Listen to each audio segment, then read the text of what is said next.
올해도 어려운 투자였지만 내년에는 예측이 더 어려운 투자가 될 거예요. 반대로 기회가 될 수도 있어요. 제 생각을 말씀드리도록 할게요. 올해보다는 변수가 줄어들었어요, 내년에. 하지만 그 변수의 깊이랑 타이밍이 더 어렵고 변동성이 심해질 거라고 보는데요. 올해는 그냥 전쟁 난 거, 인플레 터진 거, 금리 환율이 계속 오른 거. 그 사건들로 인해서 정도와 깊이는 그렇게 중요하지 않았었어요. 내년 같은 경우는 단순히 오른다 내린다를 보는 게 아니라 몇 월에 꺾이느냐가 가장 관건이거든요. 금리 인상도 몇 월이 마지막이냐, 주택가격이라든가 이제 임대료 급락 타이밍이라던가 CPI 급락 타이밍이 몇 월 달이냐, 환율도 몇 월쯤에 빠르게 안정될 거냐. 더 중요한 거는 고용이 지금 구직자 한 명당 1.7개 일자리가 있는데 이제 1대1 수준으로 언제 내려오느냐, 이런 것들입니다. 이 타이밍을 맞출 수 있다라고 그러면 내년에 재벌집이 되겠죠. 이거는 월드컵 우승국 맞추는 것보다 더 어려운 일이기 때문에 불가능하다라 봐야 되고, 예측이 어려운 것들은 그냥 예측하려 하지 않는 게 좋고요. 대신에 더 중요한 것들을 집중하는 게 훨씬 더 낫습니다. 내년에 가장 관건은 뭐냐면 경기 침체가 얼마나 깊게 올 거냐, 그리고 언제 오느냐. 그리고 두 번째 관건은 연준의 정책이 언제 터닝 포인트, 언제 완화로 바뀌느냐가 중요합니다. 우선은 쉬운 것부터 해봅시다. 연준의 정책이 언제부터 완화될 것인가.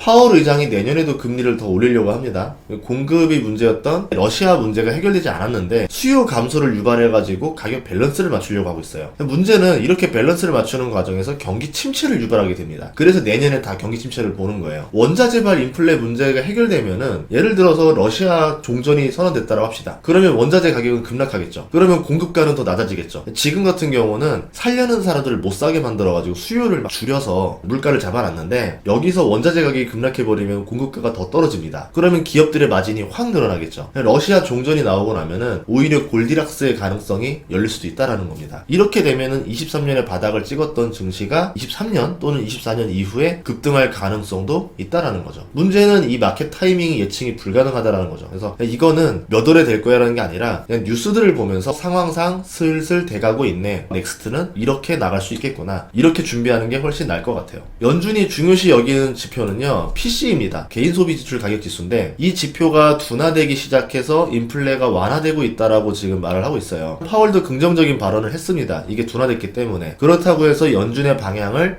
바꾸는 건 아니라는 거죠. PC의 세부 구성을 보시면 돼요.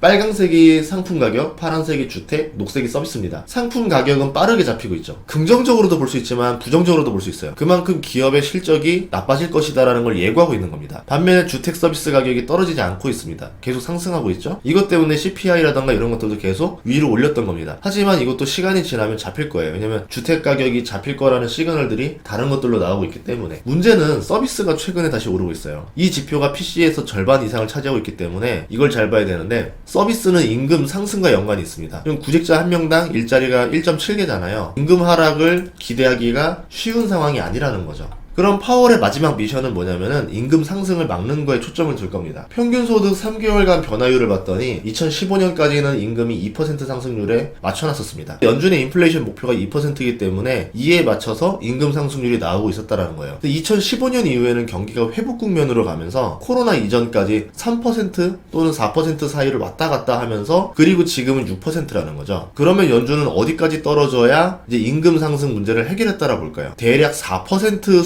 수준까지는 와야지 연준의 정책이 바뀔 거라고 보고 있어요. 어느 정도 해결됐다 그러면은 다른 데 초점을 맞추기 시작하겠죠. 하지만 이거는 코로나랑 연관이 깊기 때문에 이게 꺾이기가 쉽지가 않습니다. 코로나로 인해서 경제활동 참가율이 하락했었잖아요. 낮은 실업률을 기록했지만 전반적으로 일을 하려는 사람이 줄어들었습니다. 현재 350만 명의 인력이 부족한데 코로나 이후에 200만 명가량이 고령화로 은퇴를 해버렸어요. 그리고 코로나 이후로 이민자 순유입이 급격히 줄었습니다. 일할 사람이 없는 거예요. 인력 공급 문제를 지금 수요 감소를 만들어서 해결하려고 하는 게 연준의 목표다라는 거죠. 그러면 연준이 목표하는 방식으로 해결한다 그러면은 경기 침체가 안 나올 수가 없다라는 겁니다. 이 문제는 전 세계 팬데믹 종료랑 맞물릴 거라 봐요. 북반구가 이제 겨울에 들어가는 상황입니다. 이런 상황에서 팬데믹 종료하겠습니다. 좀 애매해요. 겨울이 빠져나오는 시점에 글로벌 팬데믹 종료가 나오지 않을까, 이렇게 예상을 하고 있고, 이민자 유입이 원활해질 수 있다라고 봅니다. 그러니까 아직은 시간이 조금 걸리는 문제라는 거죠. 중국의 리오프닝 이후에 일시적으로 코로나 감염자 증가가 있을 거예요. 백신 투여랑 나중에는 코로나 확진자가 뚝 떨어지기 시작하면서 글로벌 팬데믹 종료가 나올 거고 인력 공급 문제가 해결되지 않을까, 이렇게 보고 있습니다. 그때부터는 이제 PC도 빠르게 떨어지겠죠. 문제는 그때까지 연준이 가만히 있느냐? 가만히 있지 않는다라는 거죠. 수요 감소로 문제를 해결하려고 하는 거예요. 내가 해결할게 이렇게 되는 거예요. 그러니까 자연스러운 해결이 아니라 연준의 인위적인 해결을 하려고 한다. 그러고 나서 연준은 밸런스를 맞췄다라 생각하고서는 기뻐하겠죠. 문제는 그게 아니라 팬데믹 종료라든가 러시아 전쟁 종전이 나오고 나면은 이민자 유입이 늘어나고 원자재 가격이 그거보다 더 급락하면서 또 경제활동 참가율도 늘어나고 인력 공급은 우위가 되고 기업의 마진은 늘어나고 1년 동안 증시가 많이 하락했던 게 다시 반등세가 나올 수 있다라는 거죠. 결국 큰 위기 없이 경기 침체를 유도하는 연준의 정책이 이어질 가능성이 있다라 봐요. 10월 달에 크레디트 스위스 파산이라던가 연기금 파산, 뭐 영국, 일본의 환율 개입, 한계 상황 이슈들이 되게 많았었는데 11월 이후로 다시 쏙 들어갔습니다. 그러니까 지금은 속도를 줄이더라도 마지막 임금을 잡기 위해서 고금리를 유지하는 거죠. 그러니까 금리를 강하게 올리면은 이게 한 번 더 나올 수 있으니까 그거는 위험할 것 같고 금리를 야금야금 올리면서 임금만 잡아내자.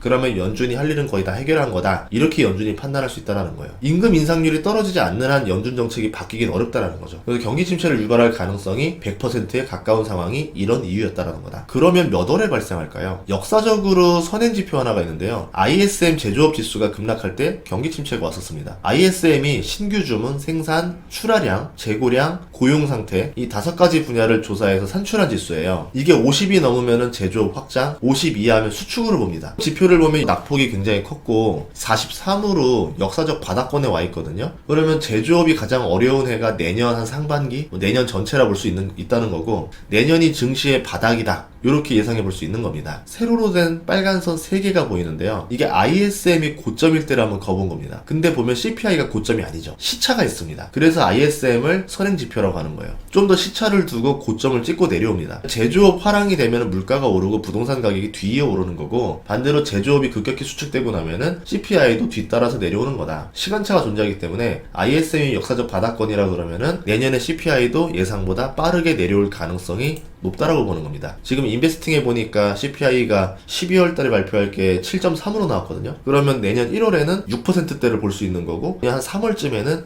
5%대도 기대해 볼 수 있는 겁니다. 그런 식으로 빨리 하락할 수 있다는 거죠. 다음 지표 하나 더 있는데요. 미국의 개인 저축률을 보면은 역사적 최저점을 찍고 있거든요. 최저점을 찍고 나면 구직 활동이 활발해집니다. 저축이 증가하면서 소비도 살아나고 경기 화랑 국면으로 접어들어요. 그래서 저축률 최저점 이후에 증시가 상승하는 모습을 많이 보여줬어요. 팬데믹 종료 같은 이벤트가 더 있어야 많은 사람들이 구직 활동에 나서지 않을까 이렇게 보고 있습니다. 여기서 팬데믹 종료라는 게 나오면 부스터를 써버리는 거죠. 그래서 내년에는 변수가 너무 많다라는 문제가 있어요. 내년에 경기 침체가 오는 깊이에 따라서 증시가 하락 후 상승하거나 그대로 상승하는 점이 나올 수 있다는 거죠. 얕은 경기 침체면은 증시가 하락하지 않을 수도 있다라는 가정을 하나 넣어야 되고요. 또 하나는 완만한 금리 인상 속도랑 증시 상승이 동시에 가다가 큰 위기가 등장하고 연준은 금리를 내리고 증시는 급락하고 경기는 침체되는 이게 일반적인 패턴이었었는데 지금은 그렇진 않죠. 급격한 금리 인상 속도 때문에 증시가 먼저 하락을 해버렸고 큰 위기가 나오지도 않았고 그러면 그 다음에 나오는 넥스트 결과도 그렇진 않을 수 있다는 거죠. 아마 똑같은 패턴이 나올 거라 예측하는 게 더 위험할 수도 있다. 제일 중요한 거는 변수에 맞춰서 잡아야 돼요. 월가에서 보는 시각도 지금 다 갈려요. 이런 것들 때문에. 국제유가가 급락했죠. 룰루레몬 재고 증가 때문에 금요일날 주가 12% 하락했죠. 테슬라 재고 증가 때문에 주가 많이 하락했었죠. 모두가 내년에 경기 침체를 예상하지만 그 경기 침체의 깊이에 따라서 다르게 보는 뷰들이 많아요. 상반기에 침체가 오고 하반기에 증시 상승 시작을 보는 것들도 되게 많이 있고 상반기까지 오히려 베어마켓 랠리가 오다가 하반기에 큰 하락이 올 거다라고 전망하는 곳들도 있습니다.